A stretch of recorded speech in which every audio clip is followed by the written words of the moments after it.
Poète et dramaturge, Charles Moravia est surtout connu pour avoir mis en scène l'un des plus grands moments de l'histoire d'Haïti, à savoir la bataille de la Crête à Pierrot. Moravia, c'était également le poète de l'amour douloureux. Son style est limpide et radieux. Mais nous allons aussi découvrir un Moravia très acerbe et parfois même méchant dans ses écrits. Charles Moravia, sa vie et son œuvre, c'est tout de suite dans Fabrique littéraire.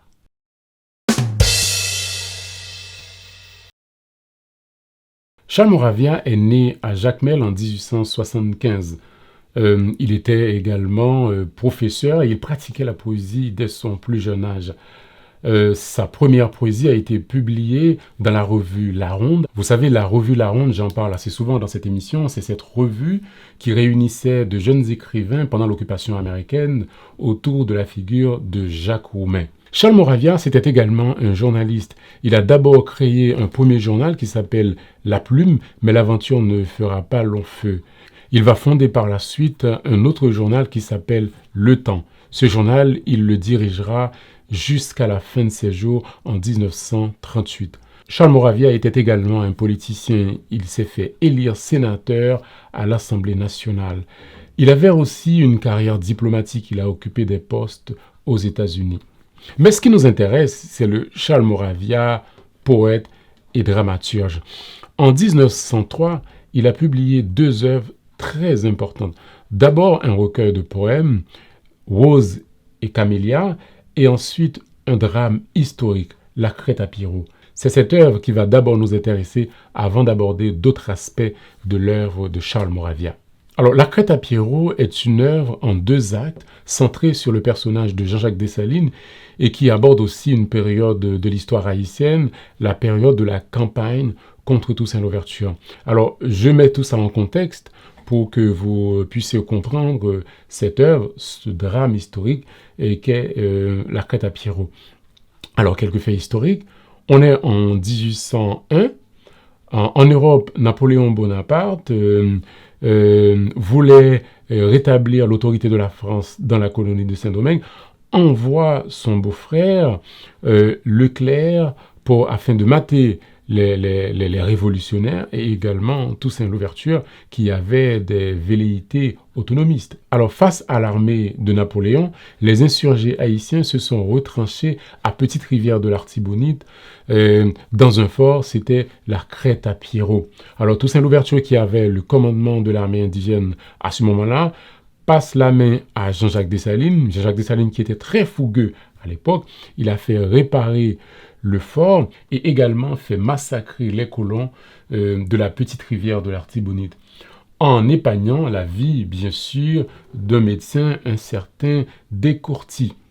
Et aussi, il a fait épargner aussi la vie des musiciens de la troupe de Toussaint. Bon, on peut penser que Dessalines avait probablement un penchant pour la musique, ou bien est-ce qu'il était conseiller à ce moment-là, parce qu'il a choisi d'épargner la vie des musiciens et la vie d'un médecin. Après cet épisode accompagné de ces hommes, il marche sur Mirebalais dans l'intention de brûler la ville. Rochambeau le poursuit, il se cache, alors il retourne au fort et c'est là qu'il va faire une déclaration célèbre que tous les Haïtiens, ou presque, connaissent par cœur parce que tous les Haïtiens l'ont appris à l'école. Alors, cette fameuse déclaration, c'est celle-ci. Que ceux qui veulent redevenir esclaves des Français sortent du fort et que se rangent autour de moi ceux qui veulent mourir en hommes libres. Mais la situation va s'empirer.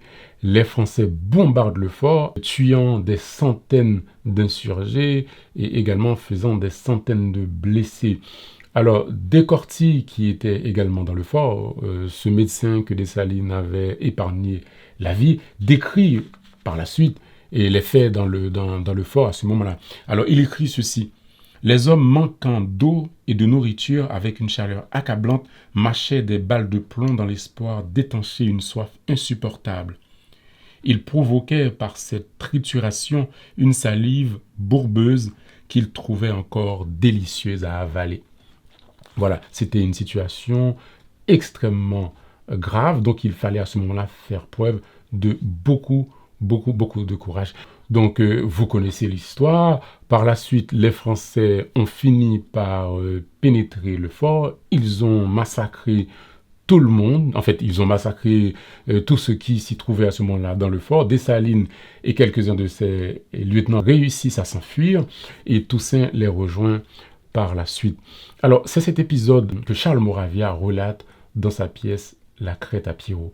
Alors, la pièce de Charles Moravia, c'est une pièce magistrale qui a pour thème principal la fraternité, l'union des Noirs et des mulâtres. Il y a une scène assez marquante dans cette pièce, c'est quand Dessalines, effectivement, joint les mains de ses deux principaux lieutenants, le Noir Magny et le mulâtre Lamartinière, pour symboliser effectivement cette réconciliation, on va dire, nécessaire entre les Noirs et les mulâtres. C'est un drame historique et poétique très, très émouvant.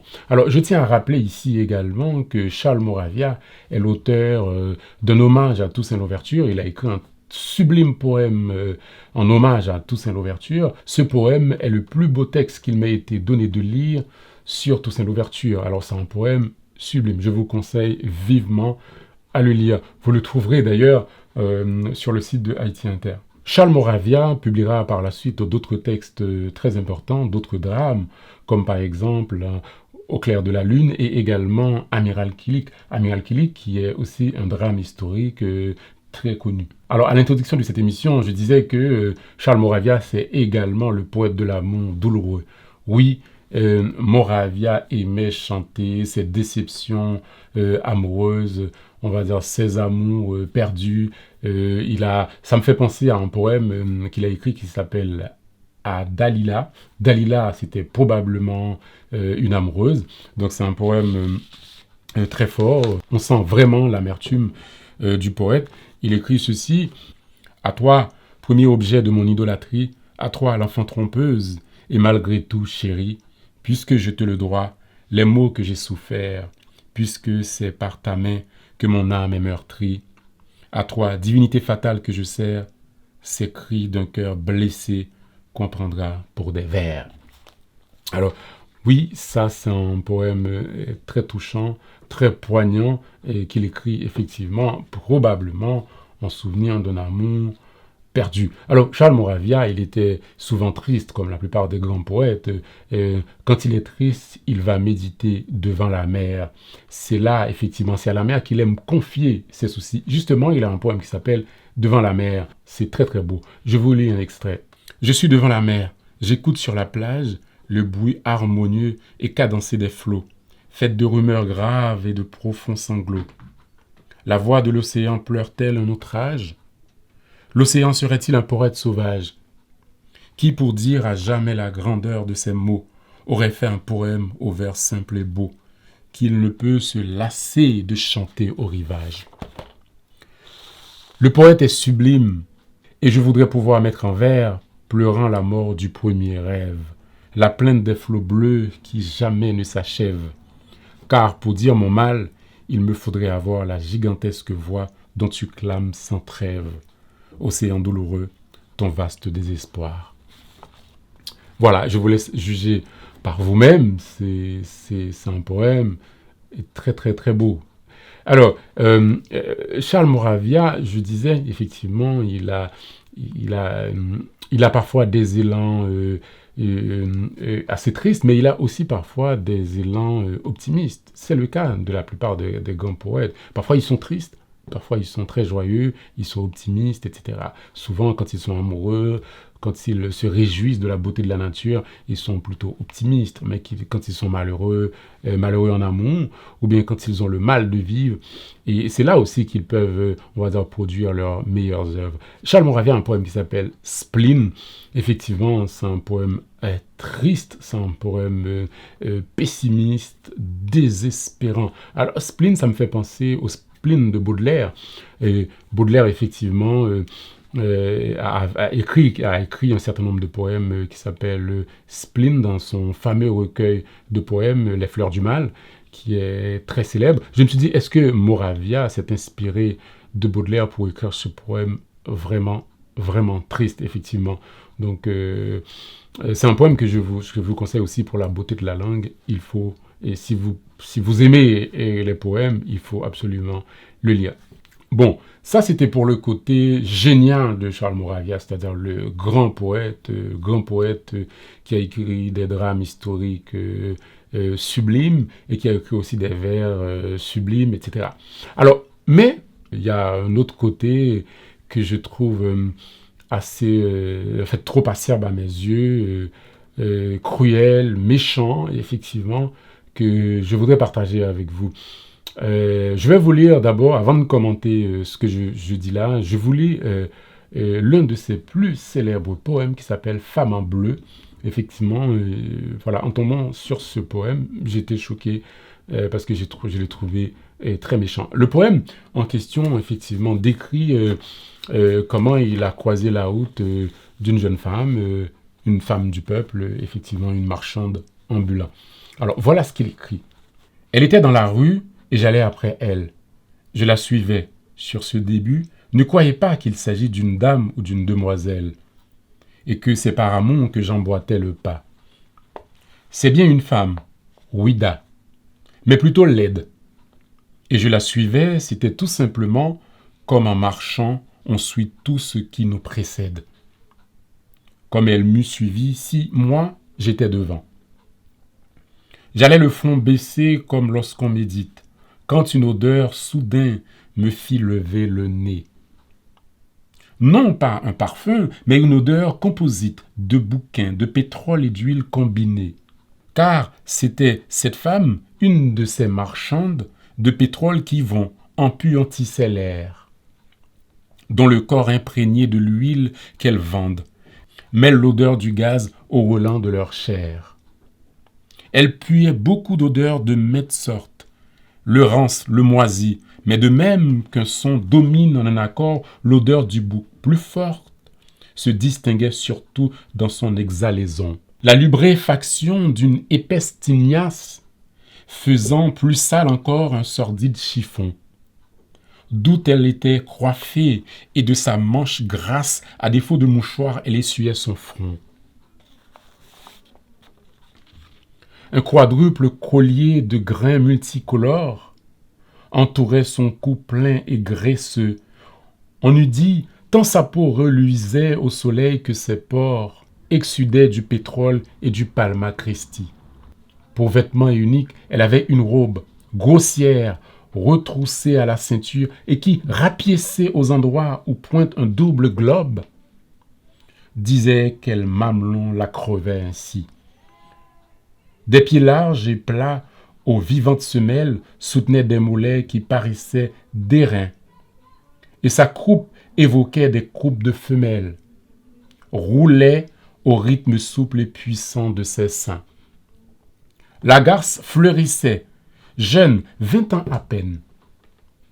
Comme en son élément dans la malpropreté, quelle négation des lois de l'hygiène, que sa belle vigueur et sa bonne santé. D'un pas égal et ferme, elle s'en allait droite. Les bras ballants, cambrés et pointant les tétons, tandis que les flacons clinquaient dans une boîte en équilibre, à plat sur l'ignoble tignon, de l'accent nasillard et caractéristique, elle criait. Main gaz. Je souffrais de sa voix. Cette femme blessait mon sens de l'esthétique.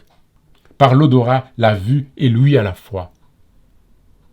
Malgré moi, respirait l'odeur qui, dans l'air, nage, faite de sueur, d'huile et d'effluves épars. Je suivais la marchande allant dans son sillage, la suivant plus du nez encore que du regard. Alors, et ça continue, ça continue, ça continue. Voilà, c'est vraiment insupportable de lire un poème aussi cruel et aussi méchant.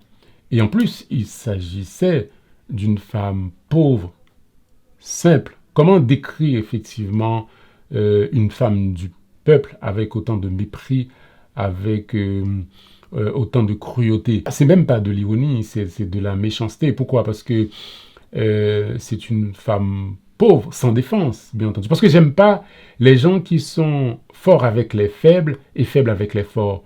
Donc, c'était une femme. Pourquoi il ne salue pas son courage, effectivement, cette femme qui essaye de gagner son pain dignement dans la misère, certes, mais qui était courageuse. Pourquoi il n'a pas souligné ça? Mais il a souligné vraiment son odeur, etc., et sa démarche, etc., des choses horribles. La description est horrible.